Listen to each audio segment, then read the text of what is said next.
Serangan OPM dipatahkan drone, KKB Papua kocar-kacir saat serang Koramil Polsek. Drone canggih yang dimiliki pasukan TNI Polri mampu mematahkan rencana serangan organisasi Papua Merdeka (OPM). OPM yang berniat menyerang Koramil dan Polsek kocar-kacir setelah diberondong tembakan pasukan gabungan TNI Polri. Kontak tembak antara aparat gabungan TNI Polri dengan kelompok kriminal bersenjata KKB terjadi di Kampung Pogapa, Distrik Homeo, Kabupaten Intan Jaya, Papua Tengah pada Jumat tanggal 10 Mei tahun 2024 sekitar pukul 14.30 waktu Indonesia Timur. Dilansir tribunpapua.com, Kabid Humas Polda Papua, Kombes Pol Ignatius Beni Adi Prabowo membenarkan kejadian tersebut.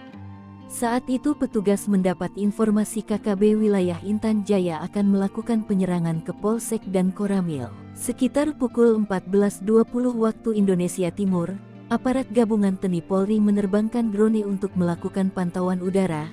Setelah drone diterbangkan terpantau KKB yang diduga melakukan persiapan penyerangan ke Polsek dan Koramil, ucap Beni, Sabtu tanggal 11 Mei tahun 2024. Kemudian, Satgas Nanggala membuang satu tembakan ke arah posisi KKB dan langsung direspons oleh KKB.